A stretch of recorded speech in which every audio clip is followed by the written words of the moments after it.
Welcome to all our viewers in India and around the world. You're watching Defense Dynamics and I'm Danveer Singh coming to you from New Delhi.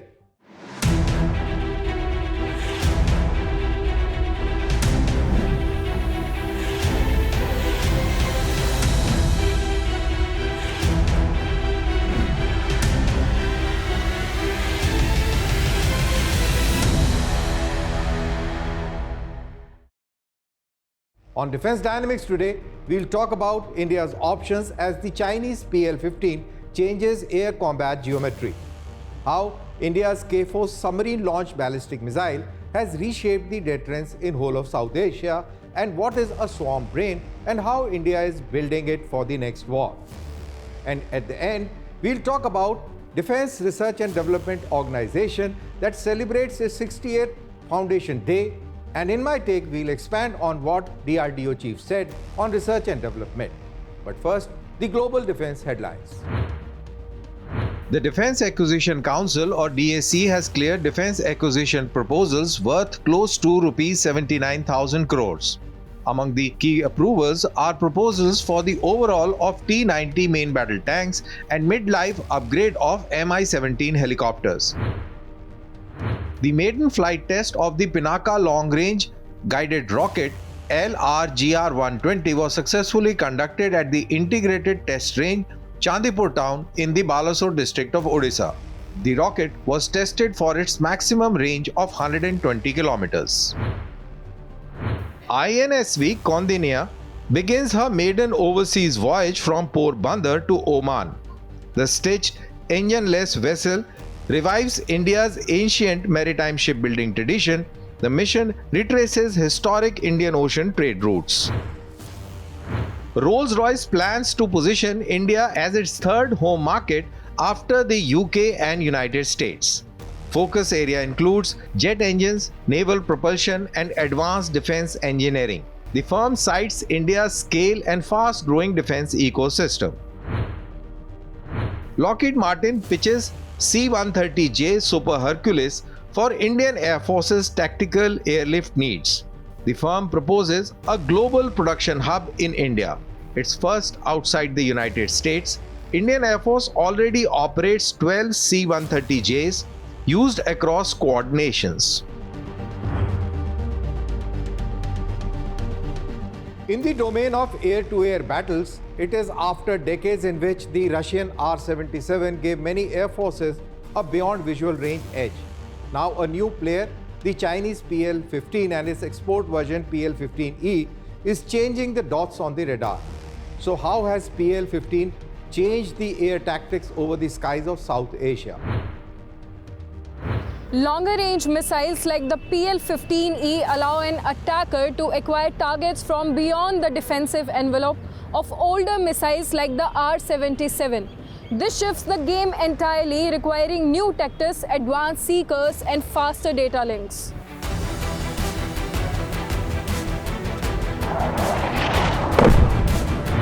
For nearly 3 decades, the Russian R-77 defined the beyond visual range air combat equations in large part of Asia. When it entered service in the early 1990s, it marked a generational leap. An active radar seeker, high off-board sight capability, and mid-course updates that allowed fighters to fire and maneuver instead of staying locked on target. Over time, upgraded R-77 variants extended reach and improved resistance to electronic countermeasures, but the missile's basic architecture remained rooted in Cold War design philosophy of solid rocket propulsion, limited endgame energy, and dependence on launch conditions. The arrival of China's PL-15 and now its export version, the PL-15E, represents a structural disruption rather than an incremental upgrade. The PL-15 combines a modern AESA seeker, two-way data linking, and a much longer kinematic reach. In simple terms, it allows a pilot to fire earlier, from farther away, and with greater confidence that the missile will still have energy in the terminal phase. For Pakistan Air Force, this matters enormously. The PL-15E armed aircraft can threaten Indian fighters well before legacy missiles can enter their own effective envelopes. This compresses reaction time, forces defensive maneuvers earlier, and shifts the engagement geometry in favor of the first shooter, especially when supported by airborne early warning aircraft and network sensors. In air combat, range is not just about kilometers, it's about initiative. And with PL-15, the Pakistan Air Force has acquired the ability to contest initiative at distances previously uncontested. So the PL-15E changes the geometry of air combat, pushing engagement ranges outward and rewarding the first shooter.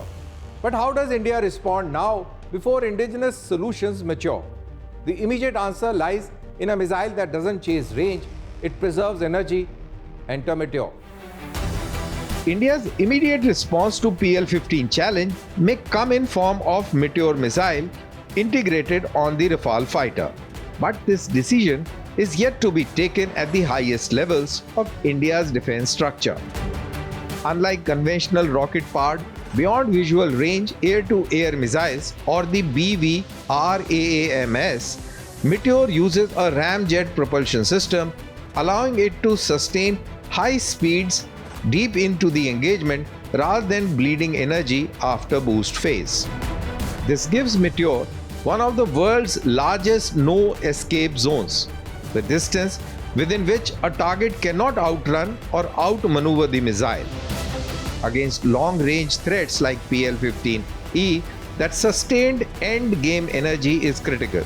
Even if the missile is launched later, Meteor can remain lethal when others begin to decay. Operationally, this restores balance and in some scenarios, superiority for Rafale squadrons. Meteor will force an adversary to respect Indian engagement envelopes again. It would complicate enemy tactics, discourage casual long-range launches, and will raise the cost of aggressive first shots. But Meteor is not a universal solution. Its strength is also its limitation. It equips a limited number of platforms, relies on imported supply chains, and cannot be rapidly scaled across the entire fighter fleet. Against a future battle space where Pakistan fields PL-15E in numbers and China introduces even longer range weapons like PL-17, Meteor functions as a shield, not as a sword. In strategic terms, Meteor buys India time. Time to deter, time to stabilize, and time to build something larger. The Meteor missile gives the Indian Air Force a powerful immediate deterrent, but it equips only a small part of the fleet and relies on external supply chains. The real challenge is scaling capability, which is where India's indigenous solution comes in. A missile designed not only to match long-range threats, but also to produce, deploy, and sustain in a large numbers. India's long-term answer lies not in importing parity, but in industrializing it. Astra Mk3 represents that shift. A next-generation indigenous, beyond the visual range, air-to-air missile designed from the outset to counter long-range threats like PL-15 and PL-17. Astra Mk3 is being developed with extended reach, advanced seekers, improved guidance, and full integration into Indian sensors, data links, and command networks. Crucially, it is intended to be platform agnostic, deployable across Su-30, Tejas, future fighters, and unmanned combat systems. This changes the equation from elite capability to mass capability. Instead of handful of fighters holding long-range dominance, Astra Mk3 enables the Indian Air Force to distribute deterrence across its fleet. It ensures stockpile depth, supply security, and freedom from geopolitical disruptions. Against a combined China-Pakistan missile ecosystem where numbers, networking, and layered salvos will define future air battles, Astra Mk3 is not merely a missile, it is strategic autonomy in kinetic form. If Meteor is the shield that holds the line today, Astra Mk3 is the sword that shapes tomorrow's air combat doctrine. So the Rafale's Meteor is a timely fix. It's not the whole answer. Astra Mk3 is India's strategic path to parity and scale. We'll watch how integration and production timelines unfold. Those will determine whether the balance swings back or remains contested. India has tested many missiles, but only a few fundamentally changed strategy. Today, we examine how K-4 submarine-launched ballistic missile reshapes deterrence in South Asia, why it rattles Pakistan, and why it is quietly complicating Chinese naval ambitions in the Indian Ocean.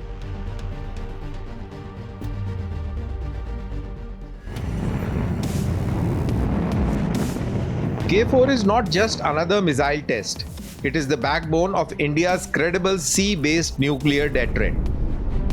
Developed indigenously, the K-4 is a submarine-launched ballistic missile with a range of approximately 3,500 kilometers, designed specifically for India's nuclear-powered ballistic missile submarines. Its defining feature is not just reach, but stealth, survivability, and assured retaliation.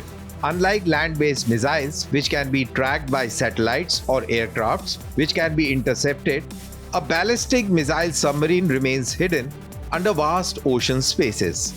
The K-4 allows India to launch from underwater without surfacing without warning, ensuring that even in the worst-case scenario, India retains the ability to respond.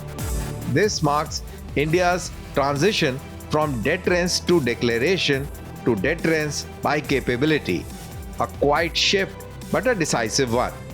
So why sea-based deterrence matters? Sea-based deterrent is the most survivable leg of a nuclear triad. While land forces and air bases can be targeted, a submarine at sea is nearly impossible to neutralize. The K-4 ensures India's second strike capability is not just theoretical, it is fully operational.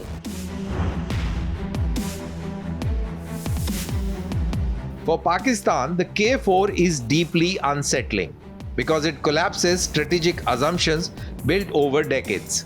Pakistan's nuclear doctrine has relied on early use options, short-range systems, and the belief that escalation control could deter India from massive retaliation. That logic weakens sharply with the K-4. India's submarine no longer need to approach Pakistan's coastline or enter contested waters. From secure patrol zones in Bay of Bengal, K-4 equipped submarines can hold every major Pakistani city, military base, and command node at risk. This removes Pakistan's ability to track, preempt, or signal dominance during a crisis. There is no visible launcher, no aircraft on radar, no escalation ladder to climb. The uncertainty itself becomes the deterrent. So what this means for crisis stability? The K-4 introduces uncertainty into Pakistan's decision-making. In crisis, Pakistan cannot be sure where India's retaliatory capability is and how it will respond. That uncertainty weakens the credibility of nuclear brinkmanship and lowers the incentive for first use.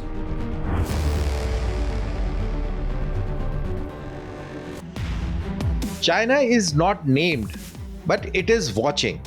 K-4's real significance lies in how it integrates India into the Indo-Pacific strategic deterrence framework.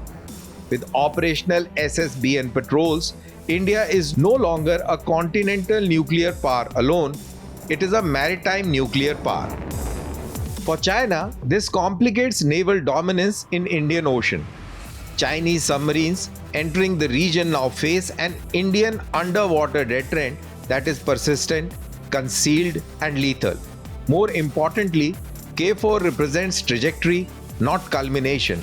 It signals India's intent to field longer-range SLBMs that could hold Chinese strategic assets at risk without leaving Indian bastions. That forces Beijing to invest more heavily in anti-submarine warfare, ocean surveillance, and missile defense, stretching Chinese resources across multiple theaters. And hence comes the Indo-Pacific angle. China's concern isn't about today's missile range, it's about tomorrow's strategic deterrent. India's sea-based deterrent introduced a new nuclear equation in the Indo-Pacific, forcing China to factor India into its long-term strategic planning.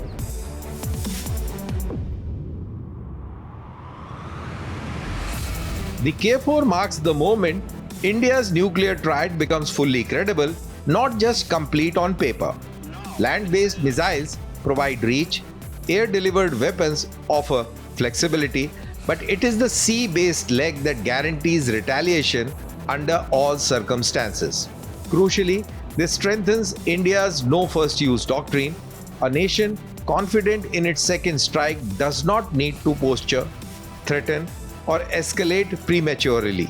There is no rhetoric, no signaling, no mobilization on television screens, just silent patrols, deep waters, and assured deterrence. This is how mature nuclear powers operate, quietly, methodically, without drama. The K4 does not make war more likely, it makes miscalculations less likely. By guaranteeing retaliation, it closes the door on nuclear adventurism, and that is the true purpose of deterrence. K4 missile doesn't shout, it doesn't threaten, it simply ensures that no adversary can ever gamble on India's restraint.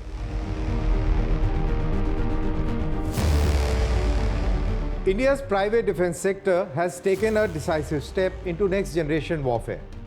Larsen & Toubro's precision engineering arm has unveiled CHANAKYA, a decentralized UAV swarm autonomy framework. It is not about one drone.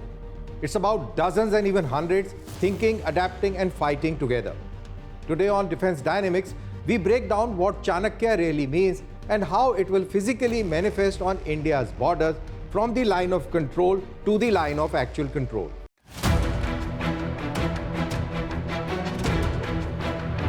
CHANAKYA is not a drone, it is a digital brain, an autonomy framework that allows multiple UAVs to operate as a self-organizing swarm. Unlike traditional drone operations, where every UAV depends on a ground controller or a satellite link, CHANAKYA enables distributed decision-making.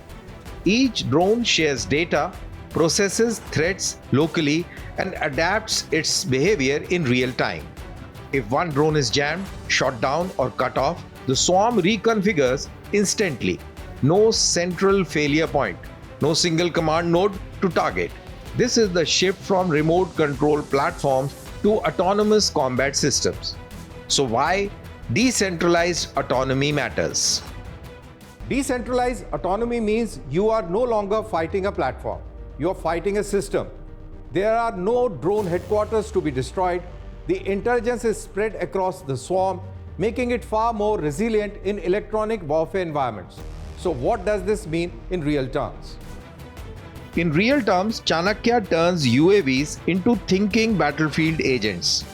A swarm can be tasked to scan terrain, identify targets, track movement, assign roles like scout, jammer, decoy, or striker, and execute missions without waiting for human instructions. This dramatically compresses the sensor to shooter loop from minutes to seconds. In a high-intensity conflict, speed is survival.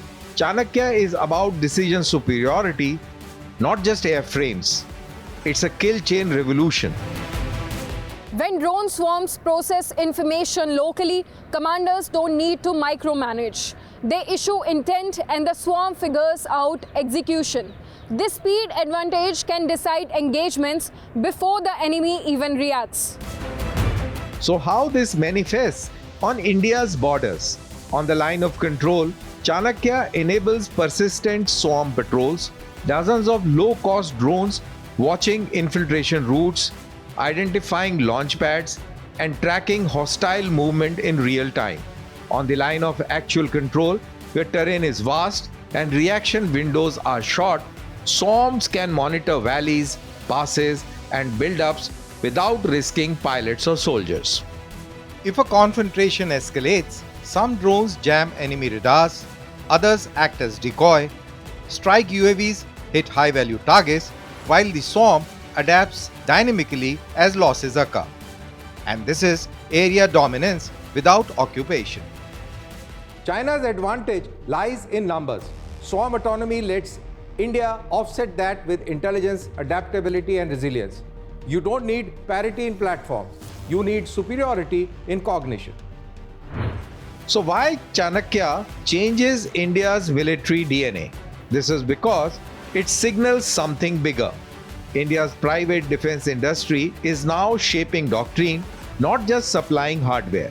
By developing an indigenous swarm framework, India reduces dependence on foreign algorithms, encrypted links, and black box autonomy systems. It aligns perfectly with Atmanirbhar Bharat, integrated theater commands, and future multi-domain operations. Most importantly, it prepares India for a battlefield where first casualty is communication and autonomy decides survival. CHANAKYA is not about replacing soldiers, it's about protecting them. China doesn't just give India more drones, it gives India a thinking swarm, one that watches borders, shapes battles, and quietly rewrites how wars are to be fought. India spends about 5.5% of its defense budget on R&D. If you look at US and China, they spend between 10 to 15% of their defense budget on R&D. And their budget is much higher than our defense budget. So if we have to catch up with them, it is going to be very challenging unless we increase the percentage of our defense R&D spending. As India's Defence Research and Development Organization celebrates its 68th Foundation Day, it is time to give India's R&D a reality check. On this, DRDO's chief, Samir V. Kamath, has been blunt, and he's right. India cannot aspire to be a strategic autonomy while underfunding the very engine that produces it, and that is defense research and development. The hard numbers speak by themselves. Today, India spends just about 5.5 to 5.75% of its defense budget on research and development, roughly 0.65% of GDP. Now compare that with that of United States and China. They invest 15% of their defense outlays into future technologies. This gap isn't academic. It shows up on the battlefield in sensors, engines, seekers, autonomy, cyber resilience, and space-based systems. While the weapons can be bought, but the technologies are always grown. So why this holds India back? Low research and development spending forces India into a cycle of importing critical subsystems, accepting black box technologies, paying premiums for upgrades and integration that directly undermines Atmanirbharta. You cannot make in India what you don't design in India. True self-reliance begins not on the assembly line, but in the laboratory. The future is not in platforms, it is in domains. Next wars won't be decided only by tanks or fighters. They'll be decided by AI-driven decision systems like CHANAKYA, cyber and electronic warfare dominance, space situational awareness, autonomous and unmanned swarms. These are R&D's heavy domains, not off-the-shelf purchases. If India underinvests now, it will overpay later in money, time, and strategic leverage.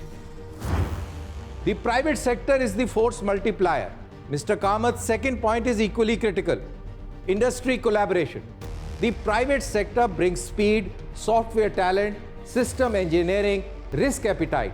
DRDO does not need to do everything by itself.